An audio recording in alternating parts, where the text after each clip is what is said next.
Hey guys, today I'm going to teach you all about standard form of linear equations.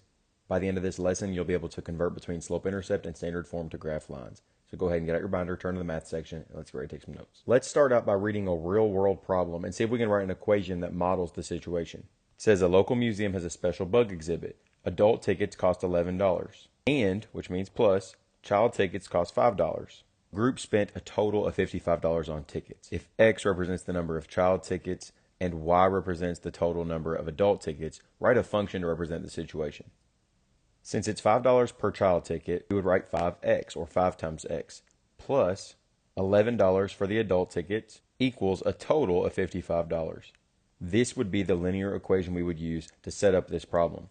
This form of linear equation is called standard form, and we use it for many real-world situations. Standard form is written ax plus by equals c. In standard form, the coefficients a and b are integers, just like 5 and 11 are here. C is also an integer. And for this to be in standard form, a, b, and c have to have a greatest common factor of 1, which means you just can't divide anything out of those three numbers. There's two rules for an equation to be written in standard form. A has to be positive, and a and b cannot both be 0. These are all the conditions that you need to make an equation in standard form. So based on that definition above, let's circle all the functions that are written in standard form. 3x plus 4y equals 13 is written in standard form. I know that because x and y are on the same side of the equal sign.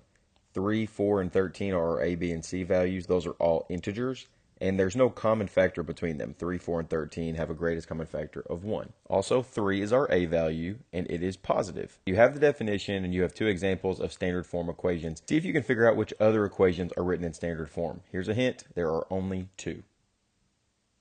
These are the two equations written in standard form. This equation is written in point-slope form. This equation would be in standard form except for that negative 5. A has to be positive. And in the last equation, 3/4 is a fraction. All three a, b, and c values have to be integers. Now that we have the definition, let's talk about why standard form equations are useful. We use linear equations in standard form to find x and y intercepts. The y-intercept is the point where the graph crosses the y-axis. So on here, it would be at 6. X-intercepts are also called zeros. The 0, or the x-intercept, is the point where the graph crosses the x-axis. On this graph, the x-intercept is at 8. We would write those ordered pairs for the x-intercept with the x first, and then it didn't go up or down, so 0. Same thing for the y-intercept, but in reverse. The y-intercept would be going over 0 and then up 6. So because these intercepts either don't move over any or don't move up any, we know the most important thing about these intercepts. An x-intercept will always have a y value of 0, just like here. On the other hand, a y-intercept will always have an x value of 0 because it's not moving left or right before it just goes up or down on that y-axis. So keeping in mind that the x and y of a linear equation are always the points that are on the graph, we can use intercepts and those rules about zeros to solve for the intercepts. Let's start by solving for the x-intercept. Since an x-intercept will always have a y value of 0, I'm going to plug in 0 for the y. Now this is my equation. Is there anything you can simplify? 2 times 0 is 0, so all you're left with is x equals 6, and that is our x-intercept, which we can plot on the graph. Now let's reset and think about our y-intercepts. Y-intercepts will always have an x value of 0. So to solve for a y-intercept, we'll do the exact same thing, but we're going to plug in 0 for x. 0 plus 2y is just 2y. Now we can solve for y. When x is 0, y is 3, and we can plot that point on our graph. All we need is those 2 points to make a line. Your line should look something like this. So now you try it. Go ahead and see if you can determine the x and y intercepts given this equation and then graph them on the coordinate plane here. Since the x-intercept will always have a y value of 0, it's almost like I can cross that out because y being 0 multiplied by 7 would make that 0. At that point, I know that 4 times 7 makes 28, but if you didn't, you could divide both sides by 4 and you get x equals 7. So x is 7 whenever y is 0, and that's our x-intercept. Do the same thing for your y-intercept. What times 7 makes 28 is 4, but if you didn't know, you could solve for that. And with your two intercepts plotted, you just need to connect them to get a rough sketch of that line. So if you didn't like standard form, or maybe you didn't have the points on the graph, or you wanted to check your work, there is another way to graph a linear equation that's written in standard form, and it's to convert it to slope-intercept form. To do that, we solve the equation for y, then we graph using the y-intercept and slope. Here's an example with number 3. To start, I'm going to solve the equation for y. To do that, I need to get rid of the 4x, and if I do it to one side, I have to do it to the other. Last step, I need to divide by 6, and if I do it to one side, I'm going to do it to everything on the other. 6 divided by 6 is 1, so you have 1y, equals 12 divided by 6, which is 2, minus 4/6, which I'm going to leave as a fraction. I'm just going to simplify it to be 2/3 x. Now that was in slope-intercept form, but technically if you swap those around, it's got the slope here and it's got the y-intercept here. It's y equals mx plus b. So I'll begin by plotting a point at the 2, then continue plotting down 2 to the right 3, down 2 to the right 3, or up 2 and to the left 3. And I got enough points so I can connect them to graph my line. I could have done this differently. Since this is in standard form, I could have solved for my intercepts. If I wanted to solve for the x-intercept, I would plug in a 0 for the y. That means that I would then solve for x. X has to be 3. And you can see that x-intercept is right here. It's at 3, 0. Same for the y-intercept. If I plug in a 0 for the x, then y equals 2. And that y-intercept is still there at 2. So you can use either form, standard form to solve for the intercepts, or convert it to slope-intercept form to get the y-intercept and the slope and then graph from there. So either strategy is fine, but I want you to try number 4 by yourself. Take this equation and graph it onto the coordinate plane, and then tell me the y-intercept, the x-intercept, and the slope.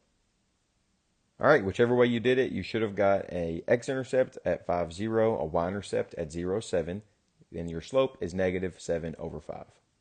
All right, so using our knowledge of standard form, I want you to try number 5 and 6 by yourself. In number 5, you're going to look at this graph for this equation, and you need to describe where is the 0, or the x-intercept, and then will the point 3, negative 5 lie on the graph. For number 6, my hint to you is going to be to solve for y in this situation, so you can answer these 2 questions. Go ahead and do that now, and then press play when you're ready to check.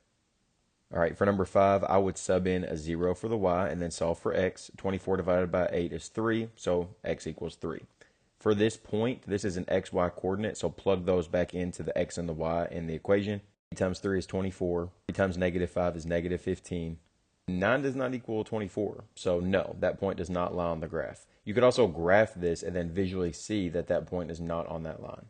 For number 6, even though the equation is given to us in standard form, we want to convert it to slope-intercept form so we can see how much each ride costs. That would be the slope, or 2.5, $2.50. So when it says how much was the entrance fee, that's what the initial cost is, or the y-intercept, so $15.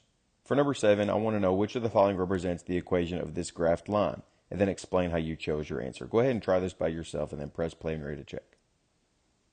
I'm going to start by writing the equation of the graphed line. It's got a y-intercept at negative 4, and it has a slope of 4 over 6, and it's negative. We can also simplify 4/6 to 2/3. To get the equation into standard form, like a, b, c, and d are, I'm going to add 2/3 x to both sides of the line. I do that to get x and y on the same side. So now I'm closer to getting my equation into standard form, but we have to have integer values as the a, b, and c. So if I want to get rid of the fraction 2/3, I can multiply the whole equation by 3. When I've done that, it's in standard form, and I can see that b is the equation that matches it. Last question. Pedro has $18 to spend at the grocery store. His mother wants him to use the money to buy fruit. Apples cost $2 a pound. Pears cost $3 a pound. We're going to say that x represents the number of apples, and then we're going to say that y represents the number of pears. Start by writing an equation to represent the situation. You should have 2x plus 3y equals 18. In this situation, what is the x-intercept, and what does it represent? If you're looking for an x-intercept, plug in a 0 for the y. When you do that, you can then solve for the x. 18 divided by 2 is 9, which is the pounds of apples I could get if Pedro didn't get any pears. Let's do the same kind of thing for c. What's the y-intercept, and what does it represent? Y equals 6 whenever x equals 0. I do that by plugging in a 0 for the x and then solving for y. That would represent the 6 pounds of pears Pedro could get if he didn't get any apples. Using those intercepts, we can create the graph of that situation. And that's it. Thank you for watching. If you have any questions, please let me know. Bye!